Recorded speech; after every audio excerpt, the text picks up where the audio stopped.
Hello everyone, welcome to Books Marvel, where we make books easy to understand. Today we're diving into the world of sales with the renowned book, The Psychology of Selling, by Brian Tracy. Brian Tracy, a globally recognized authority on self-development and personal success, has authored over 70 books that have been translated into dozens of languages.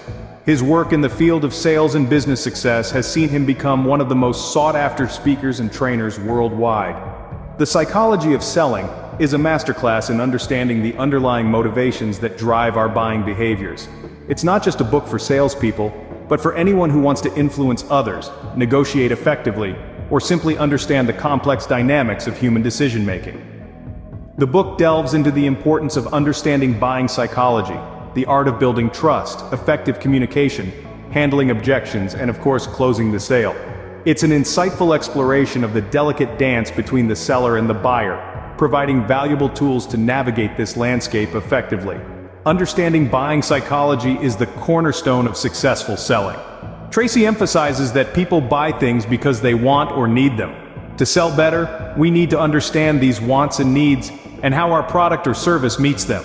Building trust with customers is another key theme in the book. Trust is the foundation of any strong relationship, including the one between the seller and the buyer. Tracy highlights the importance of listening to customers, understanding their problems, and treating them with kindness and respect. Effective communication is the third pillar of selling, according to Tracy. He provides strategies for engaging customers in conversations that make them want to buy, including asking the right questions, mirroring their language, and using words that elicit positive emotions. Handling objections and closing the sale are the final steps in the selling process. Tracy offers practical advice on addressing customer concerns, creating a sense of urgency, and making the customer feel they'll miss out if they don't buy now. Stay tuned as we delve into the key points of this insightful book. We're just getting started on this journey into the mind of the buyer, as seen through the eyes of a master seller. So, buckle up, and let's explore the psychology of selling together. The first key point in the psychology of selling is understanding buying psychology. Now, what does that mean? At its simplest, buying psychology is the study of why people make purchases. It's a fascinating field that combines elements of psychology, sociology, and economics. Let's dive a little deeper. When we think about why people buy, it comes down to two main factors: wants and needs. Needs represent the essentials, the things we can't live without: food, water, shelter, and so on. But let's be honest, most of the time we're selling things that people want, not necessarily need. So, what makes someone want something? Well, that's where it gets interesting. People buy products or services because they believe they will improve their lives in some way. Maybe it's a new car that will make their commute more enjoyable, a piece of jewelry that makes them feel special, or a software solution that will streamline their business processes. In each case, the buyer is acting on a belief that the purchase will bring about a positive change. That's why understanding your customer's motivations is so important. What problem are they trying to solve? What desire are they trying to fulfill? When you understand these motivations, you can position your product or service as the solution. Think of it this way: you're not just selling a product or a service, you're selling an improvement, a transformation, a better version of your customer's current situation. It's about crafting a compelling story that connects with your customer's desires and aspirations. And here's another crucial factor: emotions. We like to think we're rational creatures, but the truth is our buying decisions are heavily influenced by our emotions. We buy things that make us feel good, things that align with our self-image and our values. That's why brands invest so much in creating a certain image or lifestyle associated with their products. It's all about tapping into those emotional triggers that can turn a casual browser into a committed buyer. Understanding why people buy is the first step towards selling more effectively.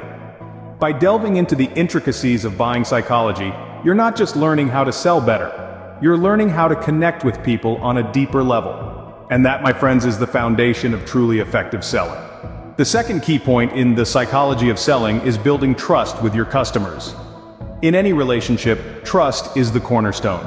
It's no different in sales. Building trust with customers is paramount for successful selling. But how does one go about constructing this imperative bond? The first step is to show genuine interest in your customers. Engaging in meaningful conversations not only about your product or service, but also about their needs, desires, and problems can make all the difference. This way, you're not just another salesperson but a reliable partner who's there to provide solutions. Next, be consistent. Consistency in your actions, your words, and your delivery fosters a sense of reliability. Your customers need to know that they can count on you.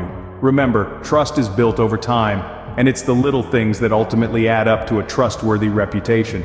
Another strategy is to be transparent. Honesty really is the best policy. If a product or service isn't the right fit for a customer, tell them. They'll appreciate your forthrightness and see you as a trusted advisor rather than a pushy salesperson. Furthermore, respect your customers' time and intelligence. Don't patronize them or try to rush the process. Be patient, listen actively, and respond thoughtfully. This shows that you value them and their decisions, which can create a strong foundation of trust. Lastly, always follow through on your promises. If you say you're going to do something, do it. Broken promises can quickly erode trust, while fulfilled promises can fortify it. Trust is a powerful tool in sales. It turns skeptical prospects into loyal customers and one-time buyers into repeat clients. But remember, trust is not just given, it's earned. It requires effort, patience, and sincerity. When your customers trust you, they'll be more likely to buy from you. And not just that, they'll also be more likely to recommend you to others, and that's something no amount of advertising can buy. Trust, after all, is the currency of sales. The third key point in the psychology of selling is effective communication. Effective communication is not just about talking. It's a two-way street involving listening, understanding, and responding in a way that resonates with your customers.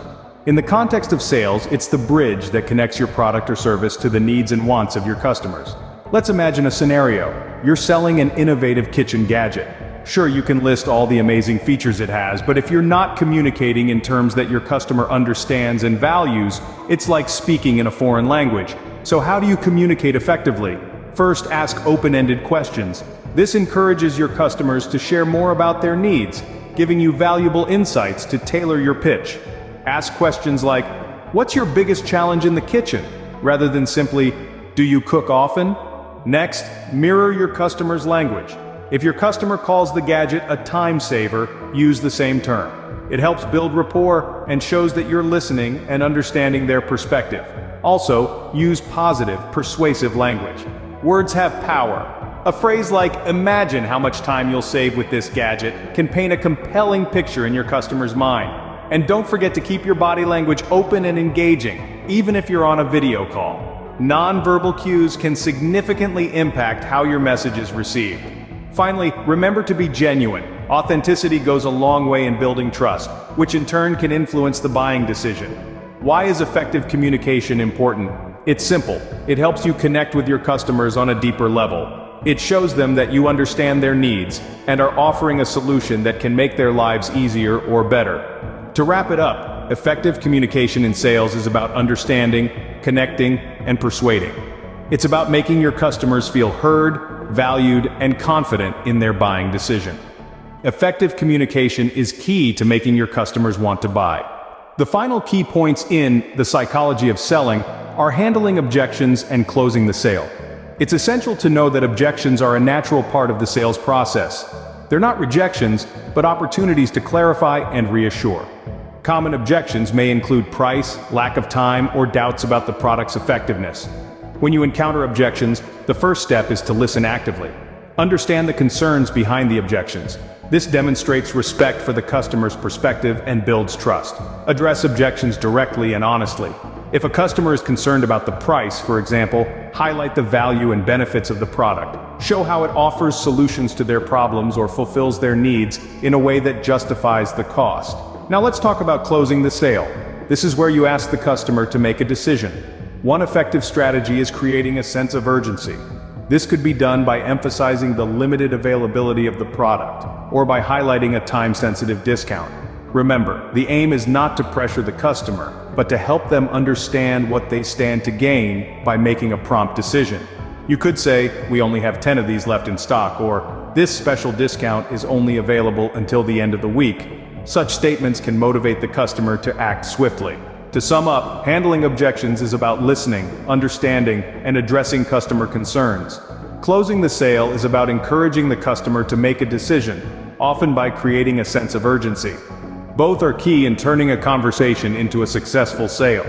Handling objections and closing the sale are crucial skills for any salesperson. Master these, and you'll be well on your way to becoming a more effective and successful sales professional. Now let's recap the key points from The Psychology of Selling. We've delved deep into the art of understanding buying psychology. Remember, people buy things because they want or need them, and to sell effectively, we need to grasp this concept fully. We also explored the importance of building trust. To be successful in sales, we must become a friend to our customers, listen to their needs, and show empathy. This fosters a bond of trust, which in turn encourages them to buy from us. Effective communication is another crucial aspect we discussed. Engage your customers, mirror their words, use language that makes them feel good, and you'll see a positive impact on your sales. We also learned how to handle objections and close a sale. Don't fear the no. Instead, listen to your customers' concerns, address them, and help them see the value in your product or service. Whether you're new to selling or experienced, these tips from The Psychology of Selling can help you sell better. Like, comment, and subscribe to Books Marvel for more book summaries. Thanks for watching.